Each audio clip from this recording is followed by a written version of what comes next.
하나님의 말씀 사도행전 9장 1절부터 보시겠습니다.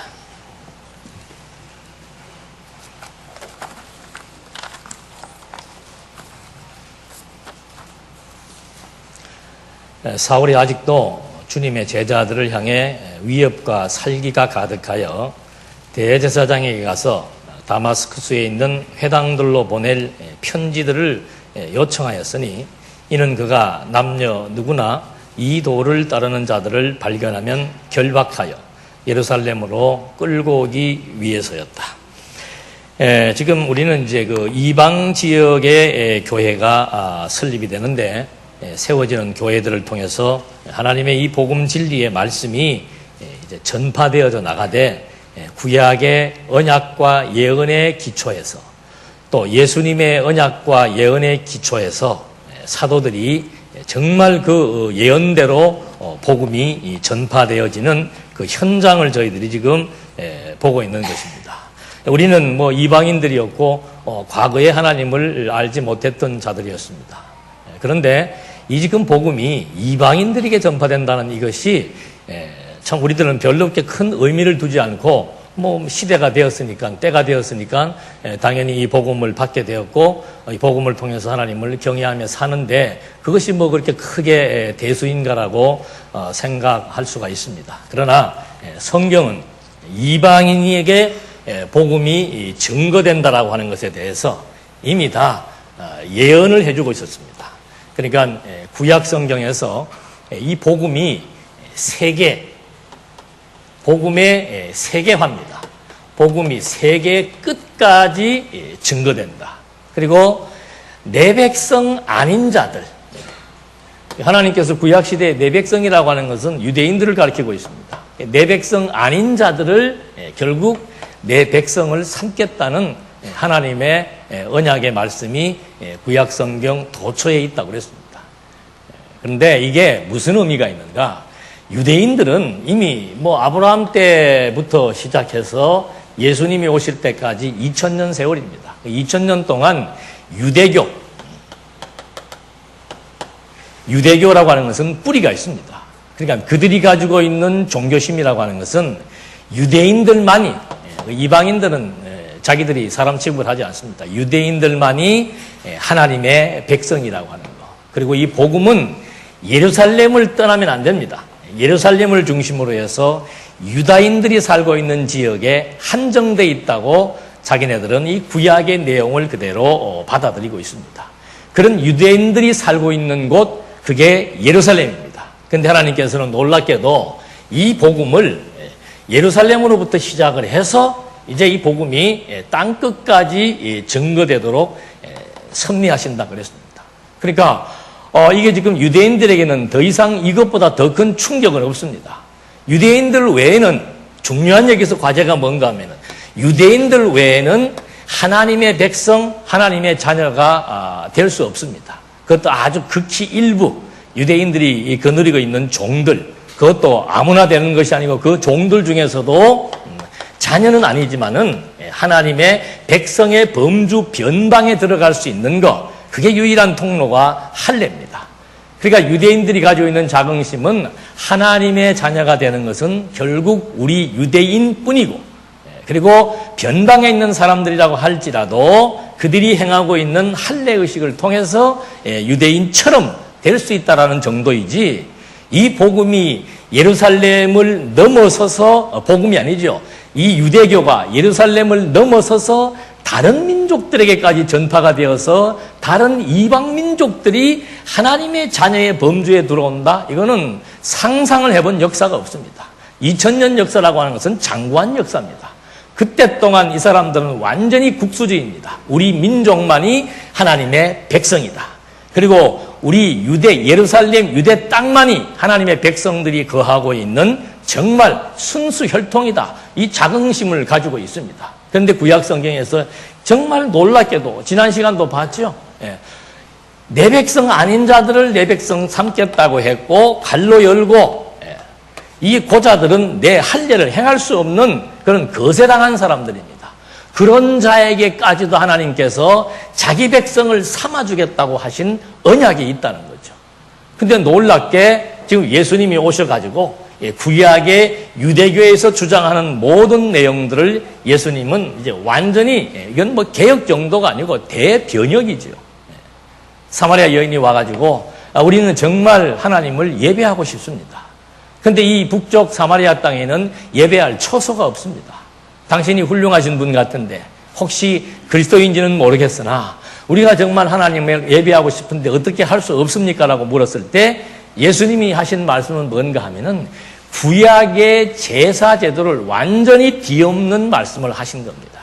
구약의 제사는 예루살렘이라고 하는 이 한정된 장소를 벗어나서는 드릴 수가 없도록 되어 있습니다.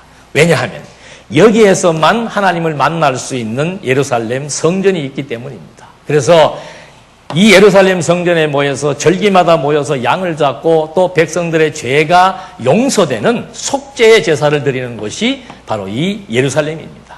근데 이 북쪽 사마리아 땅에는 이게 이제 벌써 한 930년 남북이 분열되면서부터 시작해서 1000년 가까이 이 시대, 초대교회 시대 내려올 때까지 이 남북은 완전히 반목과 질시, 갈등, 정말 여기는 하나 될 수가 없는 그런 이방인 중에서도 가장 유대인들이 싫어하는 땅이 어딘가 하면은 바로 이 사마리아라고 그랬습니다. 근데 지금 예수님께서 이 사마리아 수가성에서 이방 여자, 그것도 사마리아 이방 여자에게 한 말씀이 뭔가 하면은 대변혁의 말씀을 하신 거죠. 예배, 옛날에는 여기서만 한정되어 있었지. 그러나 이제는 정말 성령에 의해서 진리의 말씀을 깨닫고 하나님의 살아계심을 알고 하나님의 뜻을 분별해 나갈 수 있는, 이제는 장소를 초월하고 공간을 초월하고 정해진 의식을 초월하고 종족과 혈통을 초월하고 문화와 관습을 초월해서 어디에서든지 바로 예수 그리스도의 이름을 통해서 드려지는 신령한 예배, 이게 이제 이루어진다는 사실을 말해준 거죠. 그러니까 이 소식이 유대인들을 제외한 이방인들에게는 정말로 복음입니다. 주변 사람들이 전부 다 이 유대, 특히 이 북쪽에 있는 사마리아 사람들도 과거에 사실 야곱의 12지파에 속하잖아요. 10지파 반들이 북쪽으로 올라갔단 말입니다. 이 사람들은 어찌됐든 간에 북쪽으로 올라가서 혼혈적이 되었더라도 그들의 피 속에는 야훼에 대한 신앙심이 있는 거죠.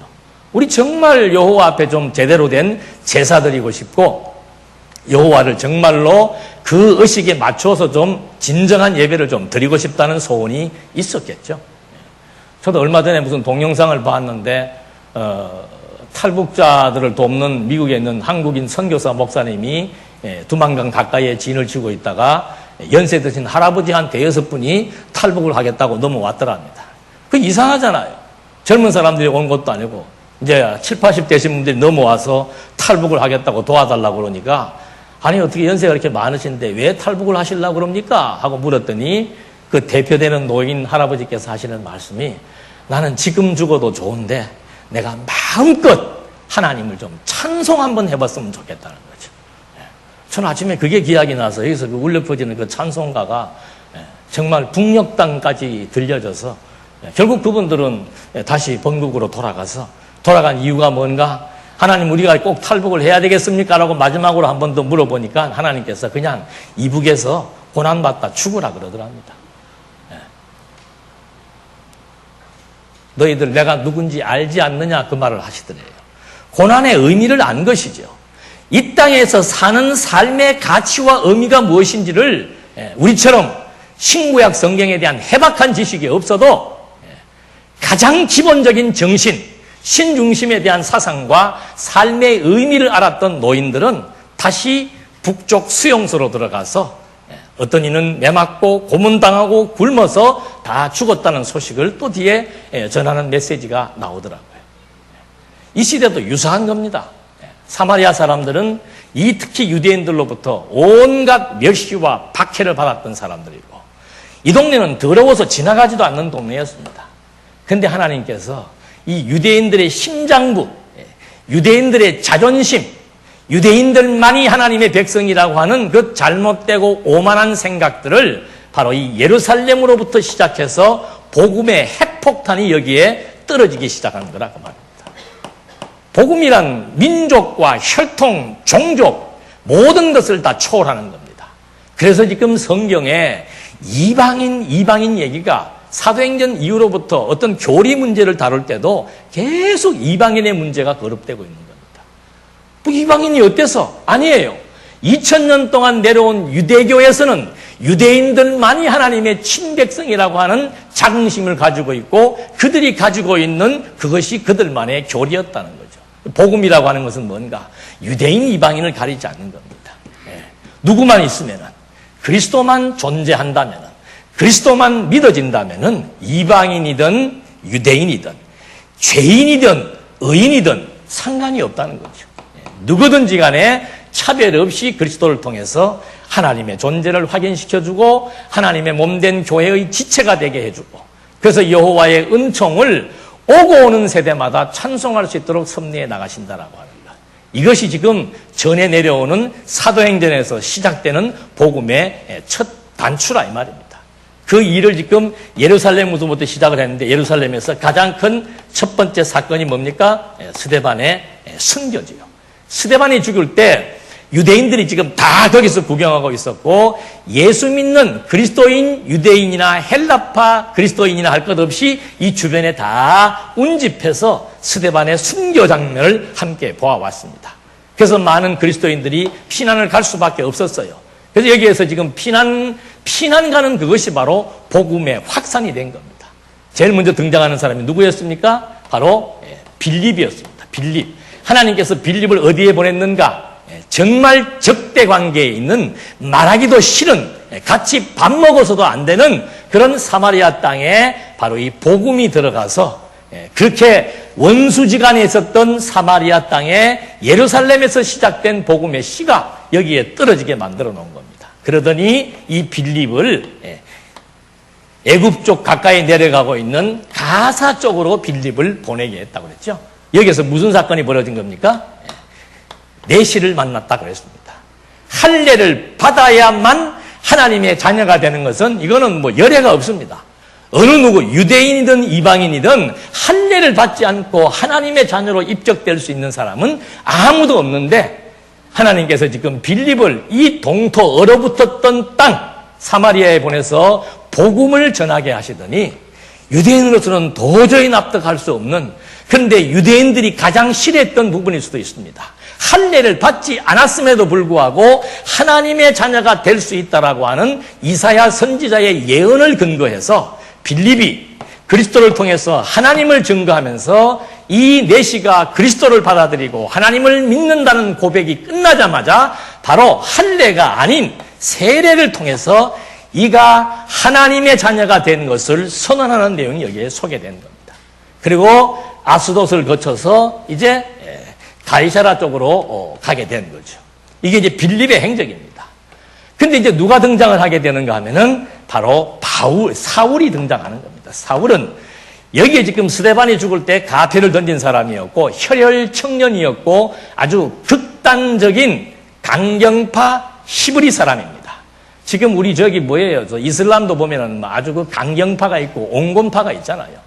강경파들은 뭐 어느 종교든지 강경파들은 목숨을 아끼지 않습니다. 사람 죽이는 거 예사로 여기고. 그래서 이 바울도 율법에 근거해서 하나님이 보낸 선지자, 하나님의 뜻을 전하지 않는 사람이라면은 죽여도 된다는 것이 신명기서에 나와 있습니다. 구약의 율법에.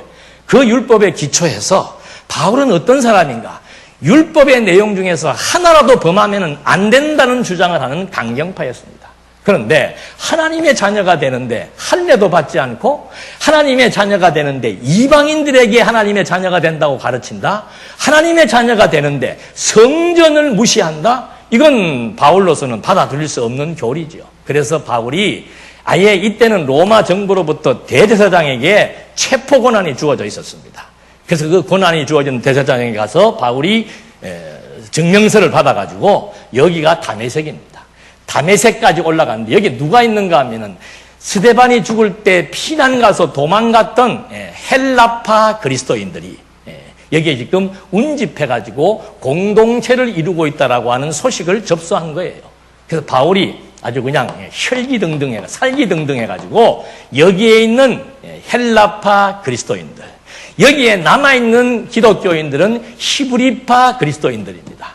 헬라파 그리스도인들은 이 본토를 어릴 때부터 떠나가지고 부모들이 여기를 떠나서 2세, 3세 된 사람들, 타지에서 외국에서 출생을 하거나 외국에서 어린 시절부터 컸던 사람들을 이제 헬라 지역에 살고 있는 사람들을 헬라파라고 얘기를 하는데, 헬라파 유대인들 중에서 개종한 헬라파 그리스도인들이 이쪽에 많이 모여져 있었고, 여기에는 계속해서 히브리파, 이 본토에 살고 있는 사람들 중에서 그리스도를 영접했던 히브리파 그리스도인들이 살고 있었죠. 근데 히브리파 사람들은 잘 안 건드리나 봐요. 이 헬라파에 대해서 바울은 적개심을 가지고 있었는데, 이 사람들을 이제 잡으러 가서 다시 예루살렘으로 끌고 와서 대제사장 앞에서 재판을 해서 이 사람들을 처형하고자 하는 그런 뜻으로 이제 살기등등한 바울이 바로 올라가는 내용이 2절까지의 내용이었습니다. 3절, 그가 길을 가는 중에 다마스쿠스에 가까이 왔을 때 갑자기 하늘에서 빛이 그를 들러 비추었다.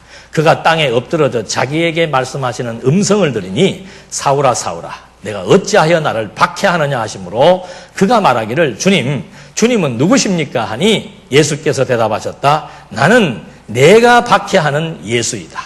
일어나 성읍 안으로 들어가라. 그러면 내가 무엇을 해야 할지 내게 일러줄 자가 있을 것이다. 그와 함께 길을 가던 사람들은 소리만 들을 뿐 아무것도 보지 못하여 말을 못하고 서 있었다. 바울과 함께 체포하러 갔던 일행들이 지금 무슨 엄청난 소리는 났는데 그 내용은 알 수가 없었고, 무슨 소리가 났는데 사울이 지금 눈이 멀어버린 거죠. 그러니까 이 사람들도 굳어있는 그런 상황 속에서 8절 말씀에 사울이 땅에서 일어나 자신의 눈을 떴으나 아무것도 보이지 않아 사람들이 그를 손으로 이끌어 다마스쿠스로 들어갔다. 뭐 옛날 성경에는 다메섹이라고 나와 있죠. 소리만 들었던 그 사람 일행들이 사울을 데리고 이제 다메섹으로 간 겁니다. 9절, 그가 3일 동안 보지 못하였으며 먹지도 않고 마시지도 않았다. 왜 그랬을까요? 눈 먼 것 때문에? 예? 지금 이 사울은 엄청난 충격을 받은 거예요. 여러분, 사도행전 이후로부터 로마서, 고린도서, 갈라디아서, 사울이 쓴 글들이 많이 있죠. 근데 바울이 쓴 글들 중에서 아주 중요한 개념 중에 하나가 뭔가 하면은 부활이에요. 그리고 율법에 관한 거, 그리고 할례에 대한 거, 이방인이 어떻게 구원의 반열에 서게 되었는지 등등 여러 가지가 있는데, 바울의 지금 충격은 뭔가 하면은 계속해서 지금 이 그리스도인들이 증거하는 게 누군가 하면은 성경대로 죽고 성경대로 부활하신 이 요셉의 아들 예수가 그냥 요셉의 아들이 아니고 하나님의 아들 그리스도라고 하는 사실을 지금 복음을 전하는 사람들로부터 익히 들어서 알고 있다는 거죠. 그래서 이 예수를 믿는 사람들을 지금 박해하러 다녔던 사도 바울이 누구를 만난 겁니까? 부활하신 그리스도를 만난 거예요. 음성을 들은 거죠. 그래서 바울이 글을 쓸 때도 그러는 거죠. 고린도서에서도 나는 만삭되지도 못한 나 같은 자에게도 하나님 그리스도께서 나타나서 부활하심을 나한테 보여주었다. 이런 말들을 이제 하고 있는데, 바울에게의 충격은 뭔가 하면은 진짜로 내가 박해했던 대상인 그리스도인들이 이게 정말 그 그리스도가 구약에서 예언한 그리스도가 맞구나. 왜냐하면 구약에서 예언한 그리스도는 죽음에서 부활하사 하나님의 아들로 인정된다는 사실을 기록해 놓았기 때문에 사도 바울이 부활하신 그리스도를 만나고 이후로부터는 이제 엄청난 충격과 혼란 속에 휩싸이게 된 거죠. 그래서 여기에서 지금 바울은 정말 인생의 대반전의 역사를 경험하게 되는 겁니다. 예수 믿는 사람을 죽였던 사도 바울에게 그 예수가 정말 그냥 인간 예수가 아니고 부활하신 하나님의 아들이라고 하는 사실을 바울이 다메섹 도상에서 경험을 하고서는 3일 동안 보지도 못했으며 먹지도 않고 마시지도 못한 겁니다.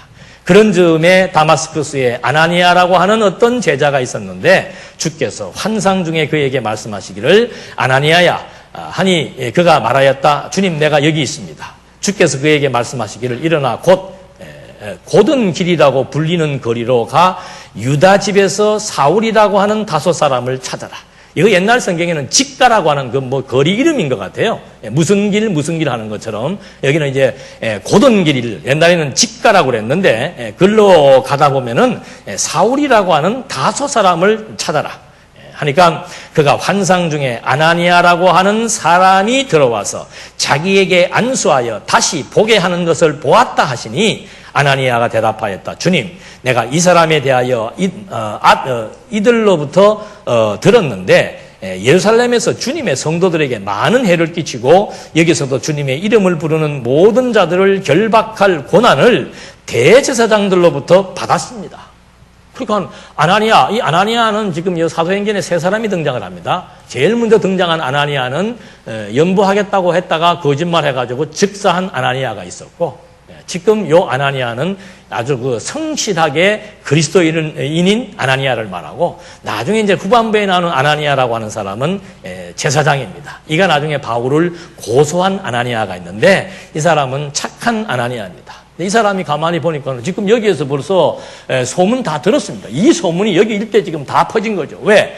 여기에서 박해받을 때 스데반이 죽을 때 놀래가지고 다 옮겨왔는데 이 다메섹 도시에 헬라파 그리스도인들이 운집에 있었고 이 소식을 다 알고 있는 거죠.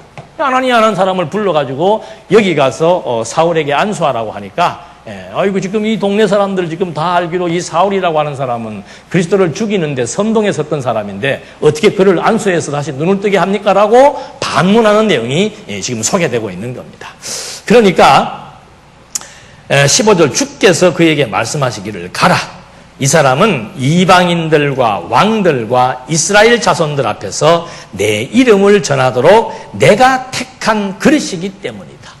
뭐 유불문이죠. 이 상식적으로 납득이 안 간단 말입니다. 지금 얼마 전까지만 바로 지금 눈이 멀기 직전까지만 해도 그리스도인들을 잡아서 처형시키겠다고 문서까지 받아가지고 올라갔던 그 사울인데 어떻게 하나님 이 사람에게 내가 눈을 띄워줍니까? 라고 반문을 하니까 바로 이 사도 바울이 어떤 사역자인가에 대해서 지금 말씀을 해주는 겁니다. 이 사람은 이방인들, 아까도 말씀드렸죠. 지금 이방인들에게 복음이 전파되고 이방 지역의 교회가 세워지는 내용을 공부하고 있습니다. 이방인과 이방 지역이라고 하는 것은 예루살렘 밖에 있는 예루살렘 밖에 있는 지역들이 전부 이방 지역이고 유대인들을 제외한 모든 종족들이 다 이방인입니다. 그런데 지금 하나님이 누구를 어떻게 쓰겠는가? 바로 예루살렘에서 그리스도인들을 박해했던 사도 바울을 하나님께서 이제는 이방인들 그리고 많은 왕들 그리고 이스라엘 자손들 앞에서 내 이름을 전하도록 내가 택한 그릇이다. 여기 할 말 없죠. 누가 택했기 때문에. 하나님이 택했기 때문에. 이거는 불가항력입니다. 하겠습니다. 안 하겠습니다를 거부할 수 있는 거부권이 없습니다. 하나님께서 구약 출애굽기에도 보니까 그런 게 나오더라고요. 하나님의 성전을 건축해야 되는데 성전을 건축할 수 있는 사람들을 하나님이 픽업을 해야 되잖아요. 그런데 어떻게 하는가? 하나님이 지명해서 불렀다 그랬습니다. 그러니까 이게 보통 일이 아니에요. 우리가 부모를 선택할 수 없는 것처럼 우리가 신을 선택할 수 없습니다. 신의 자녀가 된다라고 하는 것은 뭐 우리가 선택을 하고 우리가 열심을 내고 우리가 신 앞에 충성 봉사를 한 결과로 주어지는 것이 아니고 우리의 이런 형질이 만들어지기 이전부터 하나님은 우리를 하나님의 친백성으로 이미 창세전부터 지명해 놓은 하나님이 가장 기뻐하시는 대상들이라고 하는 사실을 이미 성경은 우리에게 명시해 주고 있는 거죠. 그러니까 그런 이방 족속들이 지금 뭐 이 천지에 지금 다 흩어져 있는데 누구를 쓰겠다는 겁니까? 그것도 정말 이게 반전이에요. 왜 그리스도인들을 박해했던 사울을 불러가지고 어떻게 이 사울을 통해서 이방 지역의 복음을 전해서 하나님의 자녀를 삼는 도구로 사용할 수가 있는가? 여기에 대한 질문을 한번 남겨놓으시면서 조금 더 보십시다. 이것이 사실은 사도 바울이 평생을 살면서 얼마나 바울이 구약에서는 욥이 제일로 어려움을 많이 겪었지만은 신약 사도들 중에서 많은 사람들이 다 순교를 했지만 그래도 사도 바울이 정말로 모진 고난을 많이 했지 않습니까? 예? 나중에 본인이 고린도서입니까? 거기서 얘기하잖아요. 내가 39대를 맞는 40대까지 올라가면 죽는다 그러잖아요. 죽기 직전까지 매를 맞는 것도 3번이나 맞아 맞고, 밥 굶는 거는 일수이고, 고문당하는 것도 예사고, 가는 곳곳마다 배척받고, 미움받고, 감옥 가고, 예? 별하별 어려움들을 다 겪고, 그런 고통을 겪으면서도 사도 바울의 열정이 식지 않은 이유가 어디에 있겠습니까? 우리는 열정이 아직도 살아있습니까? 좀 많이 삭감됐습니까? 어떻습니까? 예. 근데 바울은 이상한 사람이에요. 왜 죽기 직전까지? 그게 바울이 마지막에 디모데에게 한 말이 그거 아닙니까? 나는 내가 할 길 어떻게 했다? 다 달려왔다. 그리고 선한 싸움 다 싸웠다. 끝까지 나는 그리스도는 하나님의 아들이라고 하는 믿음을 지켰다. 그건 물론 하나님에 대한 확신에 의해서 나타난 거지만은 또 하나 직접적인 이유는 뭔가 하면은 바울이 어떤 사람이었습니까? 그래서 본인을 죄인의 괴수라고 말하는 거예요. 특별히 그리스도인들이 볼 때 나같이 못된 인간은 없는 거예요. 예수 믿는 사바다가 처형을 하고 더 죽이겠다고 지금 분이 안 풀려가지고 다메섹까지 가서 또 끊임없이 그리스도인들을 박해하는데 선봉에 섰던 자기 자신을 지금 하나님이 이런 자를 지명해서 하나님이 부르셔서 하나님께서 이 엄청난 이방, 유대 지역과 이방 지역은 비교할 수 없는 엄청난 비율입니다. 그 엄청난 지역에 이 자를 통해서 죄인의 괴수인 사울을 통해서 하나님 나라의 복음을 하나님의 아들이 그리스도라는 사실을 증거하도록 섭리해 나가신다는 도구로 써주신다는 사실을 사도 바울은 죽을 때까지 잊을 수가 없는 거죠. 그게 은혜의 감동입니다. 그래서 하나님 앞에 서야만 우리는 우리가 보이는 거예요. 하나님 앞에 섰을 때라야 창조주의 능력을 보아야 피조물이 얼마나 무능력한 존재인지, 하나님의 주권의 역사를 보는 자들이라야만이 하나님 앞에서 어리석은 일을 꿈꾸려 하거나 어리석은 계획을 하지 않게 되는 것이고, 정말로 인간의 본성이 얼마나 사악한 것인지를 하나님 앞에서 볼 수 있는 자라야만이 나 같은 죄인 살리신 하는 찬송이 나오게 되는 거죠. 그래서 하나님의 역사는 의미 없는 역사가 없습니다. 어떤 일도 하나님의 하시는 일은 의미가 있습니다. 요셉을 왜 이스라엘 민족을 구원하기 위해서, 이스라엘 민족을 애굽으로 보내기 위해서, 이스라엘 백성들을 흉년으로부터 구출하기 위해서, 아니 얼마든지 여러 가지 방법이 있을 텐데 무엇 때문에 요셉을 팔리게 해서 요셉을 감옥 가게 해서 요셉으로 하여금 그런 어려운 고통들을 겪게 한 다음에 요셉을 총리로 등극시켜서 요셉으로 하여금 그 민족을 구원하시냐 이 말입니다. 요셉이 얘기하잖아요. 형들은 나를 해코지하려고 했지만 하나님은 그것을 무엇으로 바꾸었다? 선으로 바꾸었다 이 말입니다. 사람의 생각, 사람의 행동, 발생되어진 여러 가지 많은 예측할 수 없는 일들, 그것 자체만 보면 안 돼요. 그 이면에 역사하시는 하나님의 힘과 하나님의 의도와 하나님의 선하심이 있다는 거예요. 그게 보이니까 요셉도 형들에게 안갚음을 하지 않고 보복을 하지 않고, 요셉 자신이 너그러워서 그랬겠어요? 하나님을 안다는 건 그겁니다. 하나님이 지금 그렇게 하신다는 거죠. 악한 일을 하나님께서 하게 했지만 하나님은 그걸 바꿔가지고, 다시 말해서 바꾼다는 말은 A를 B로 바꾼다는 뜻이 아니고 엮는다는 뜻입니다. 하나님의 뜻이다 그 말이에요.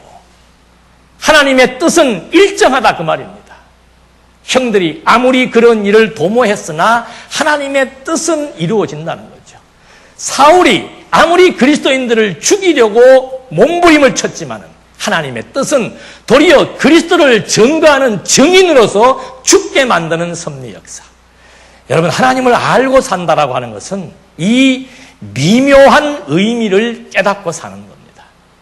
흥분할 일도 없습니다. 분노할 일도 없습니다. 아까 우리 장로님 기도하시는 것처럼 하나님이 하신다는 것을 알기는 알겠는데 실제 벌어지는 상황, 내 눈앞에 전개되는 여러 가지 많은 일들, 억울함, 미움, 분노, 이거 어떻게 조절하냐 이 말입니다. 그 조절은 약 먹는다고 조절되는 게 아니에요.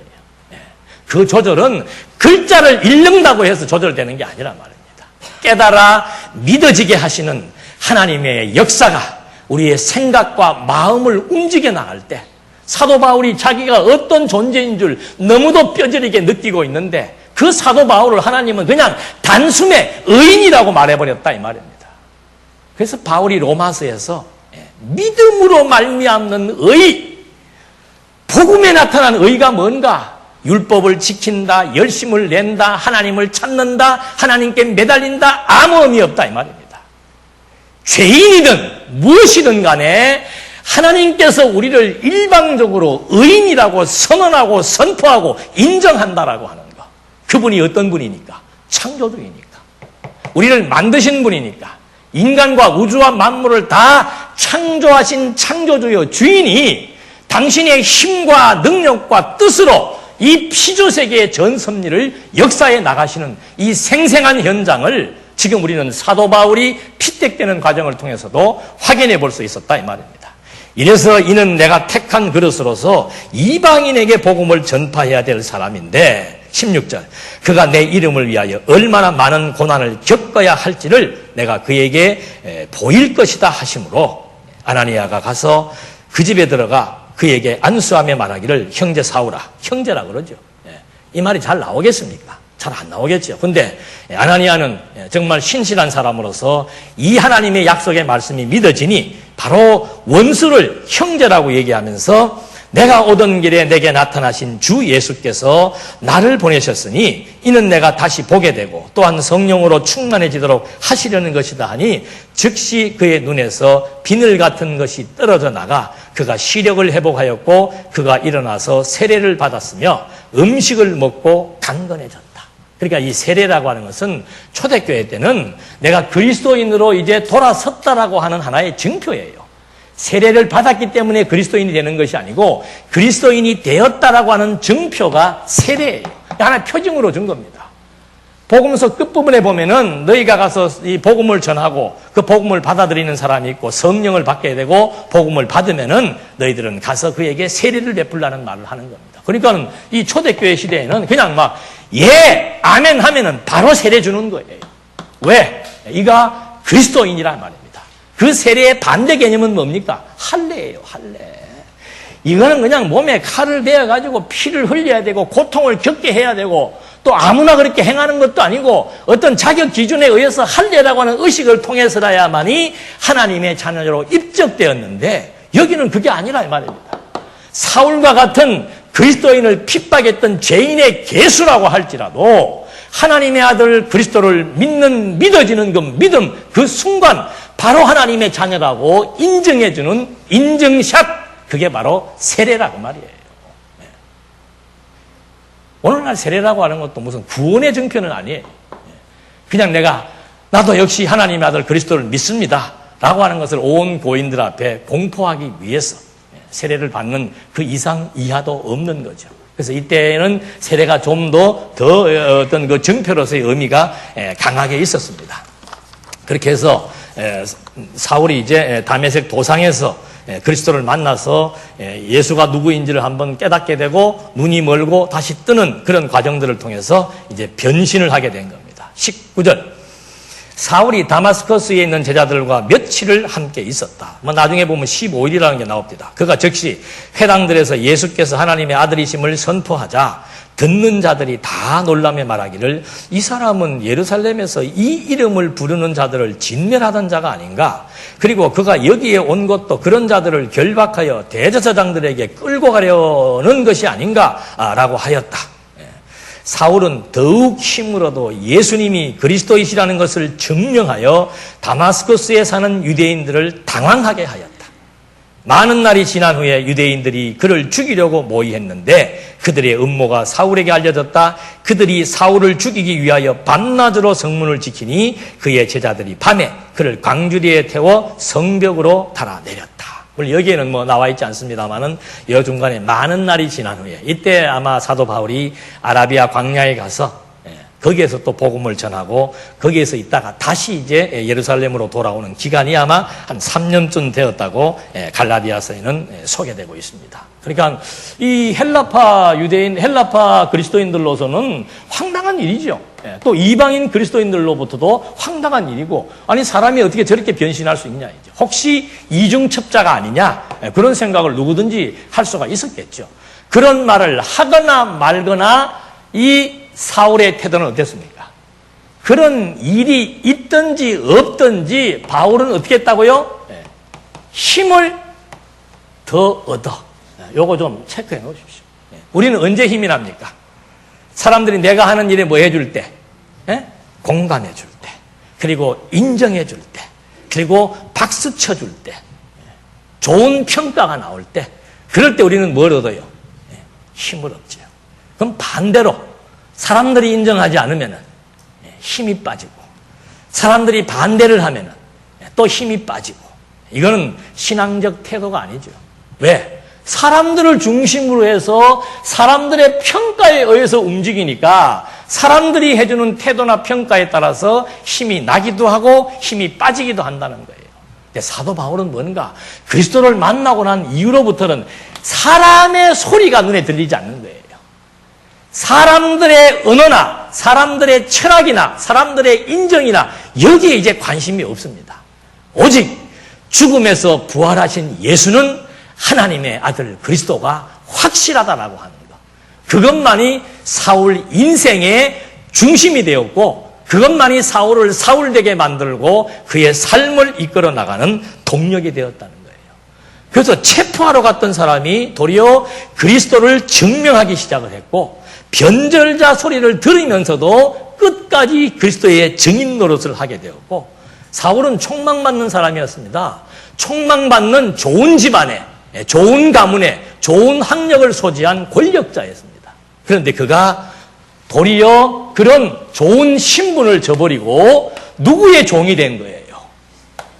여러분, 그 서신서에서 바울이 그 1장 1절 이런 거 한번 인사할 때 보십시오. 뭐라고 인사하는가?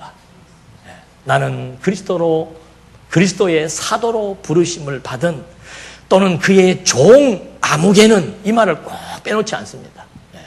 자기는 그리스도를 만나기 이전에 사도 바울은 높은 신분의 사람이었습니다. 베냐민 지파, 아주 히브리인 중에 극렬 히브리인이고, 미국의 자기 아버지, 할아버지 때에는 확실치는 모르고 아버지 때는 확실하겠죠. 미국 시민권을 소유한 좋은 금수저의 집안이었고, 이 다소라고 하는 도시도 굉장히 큰 도시고 3대 철학의 하나가 되는 아주 훌륭한 도시입니다. 우리도 그러잖아요. 집이 어디야? 강남이야. 집이 어디야? 도봉산이야. 어때요? 애들은 그런 거 가지고 따지잖아요. 이 사도 바울도 마찬가지예요. 나 베냐민 지파, 오리지널 베냐민 지파고, 내가 사는 동네 다소라고 하는 지역이다.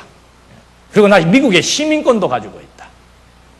그러던 그가 다메섹 도상에서 한 음성입니다. 네가 박해하는 예수다. 누구십니까? 네가 박해하는 예수다.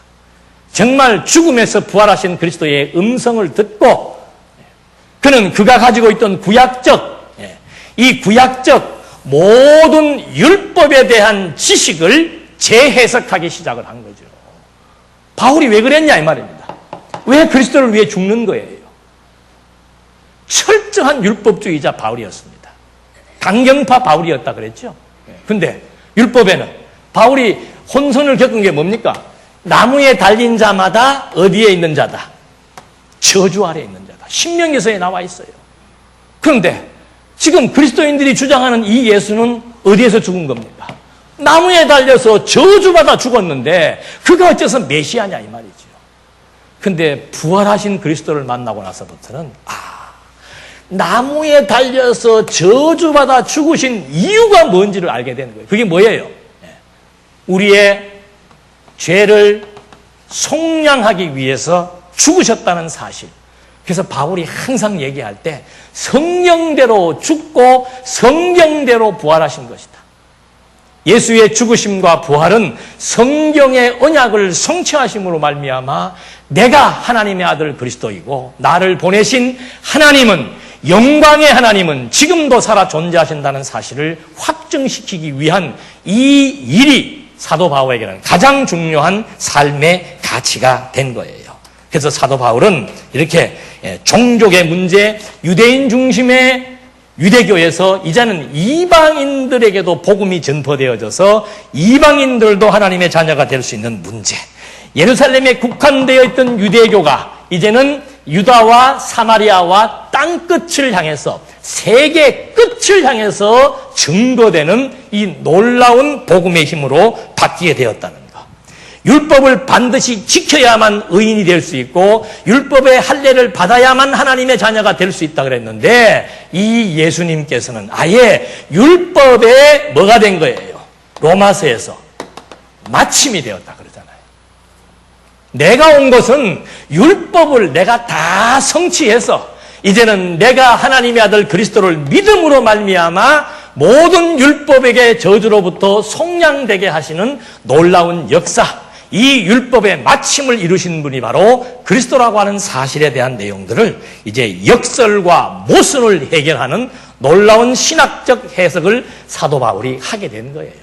너무도 바울은 이제 분명한 것을 깨닫게 된 것이죠. 그래서 이때부터 바울이 이제 사도행전 이후로부터 나타나는 로마서 내용들을 이제 살펴보게 되면은 전부 이런 내용들입니다. 예수가 왜 십자가에서 죽으셨는지, 그가 왜 부활하셨는지, 그리고 이방인이나 유대인이나 상관없이 하나님의 의의는 뭔가, 혈통적인 것이 중요하지. 이제 진짜 중요한 혈통은 그리스도의 생명의 씨가 중요한 것이지, 그리스도로 말미암아 주어지는 생기를 받는 것이 중요한 것이지, 그리스도의 생명의 기운에 의해서 거듭나고 중생한 우리 영혼의 문제가 중요한 것이지, 유대인이고 어떻고 아브라함의 씨가 어떻고 그거 중요하지 않다는 거죠. 그래서 지금 사도 바울은 이렇게 정말 자기에게 주어진 상황의 대반전을 지금 보여주면서 철저하게 하나님의 아들 그리스도이심을 증거해 나가는 그런 내용들이 계속해서 소개가 되고 있는 겁니다. 이래서 이제 결국은 그렇게 유대인이었고 히브리인 중에 히브리인이었던 사도 바울이 복음을 증거하게 되니까 결국은 사도 바울도 열애가 될 수 없죠. 변절자라고 하는 낙인이 찍혀서 바울을 죽이겠다고 하는 사람들이 이제 뭐 여기저기에서 모여들게 되는 겁니다. 그래서 거기에서 결국은 밤에 광주리를 타고 성벽에서 탈출하게 되는 거죠. 이것도 바로 그 앞에 16절에 나와 있잖아요. 고난을 겪는 종이 된다. 사도 바울은 죽을 때까지 고난과 떨어질래야 떨어질 수 없는 관계 속에서, 그래서 바울은 고난을 겪으면 겪을수록 뭐가 난다고 그랬어요? 참 희한하죠? 고난을 겪으면 겪을수록 힘이 나는 이유가 뭔가? 사도 바울을 하나님이 지명해서 부르실 때 바울을 이방인의 사도로 쓰시겠다고 불렀고, 이방인의 사도로 쓰는 과정이 뭔가? 고난의 과정을 통해서 바울을 쓰시겠다고 하나님이 약속한 거라고 말입니다. 그러니까 고난을 겪을 때마다 나는 진짜 그리스도의 뭐다? 종이며 그리스도의 사도며 하나님이 나를 지명하여서 택한 그릇이라고 말씀했던 그것이 너무도 분명하다는 사실을 고난을 통해서 확증을 얻는 거예요.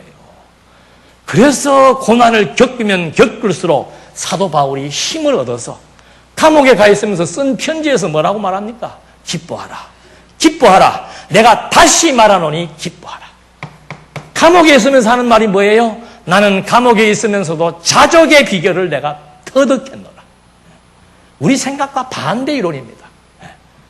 여러분 사시면서 자꾸 피곤한 이유가 뭐예요? 살면서 자꾸 지치고 기운 떨어지는 이유가 뭡니까? 녹용을 못 먹어서요? 힘 떨어지는 이유는 바로 뭔가? 하나님에 대한 확신입니다. 하나님에 대한 확신. 하나님이 정말 살아계십니다. 살아계신 하나님께서 일을 어떻게 해나가시는가? 곤고한 길 주십니다. 그 노인이 그 말을 들었는데 아멘이라고 화답을 했다고 그러잖아요. 너 그냥 그렇게 살다가 죽어라 그 말이에요. 그 말의 의미는 뭡니까? 베드로도 마찬가지 아니에요? 이 땅에 살면서 아시아, 여기가 아시아예요. 아시아에 흩어져 있는 노숙자와 같은 생활을 하고 있는 많은 하나님의 백성들에게 베드로가 주는 메시지는 뭡니까? 조금만 기다리면 그래도 우리에게 하나님께서 빅볼라를 주시지 않겠는가? 조금만 기다리면 하나님께서 우리에게 배고픔을 면케해 주시지 않겠는가? 그런 기대를 주지 않았습니다. 오실 때까지 뭐 하자 이 말이에요. 고난 받으라 이 말입니다. 바울이 디모데에게 고난 받으라고 얘기하는 거예요. 에비 같은 나는 시대를 잘못 만나가 고생했지만 너는 좋은 시대를 만났으니까 좋은 여건 속에서 복음을 전하라 하고 하지 않고 너도 고난 받다가 죽어라 그 말이에요. 나그네와 같이 여기에 흩어져서 엄청난 핍박을 받고 있던 그리스도인들을 향해서 사도 베드로가 하는 메시지는 뭔가? 찬송하자 이 말이에요. 무슨 찬송이 나옵니까? 밥을 못 먹고 있는데, 매를 맞고 있는데, 내일 감옥에 잡혀가서 죽을 수도 있는데 무슨 찬송을 하냐 이 말입니다. 베드로전서 1장 3절의 명제가 뭔가? 찬송하자 이 말, 찬송하리로다. 어떤 환경 속에서? 불같은 시련 가운데서 찬송하자 이 말입니다. 이유는 뭔가? 우리의 승부처가 여기가 아니라 그 말이에요. 내 인생의 종결점이 여기가 아니라 이 말입니다. 여기에서 하나님의 백성의 삶이 세속적 가치에 의해서 결정되는 게 아니라 그 말이죠. 현재의 고난은 장차 나타날 영광과 비교할 수가 없다. 그 영광은 뭔가? 바울이 목도했던 그리스도의 부활의 영광입니다.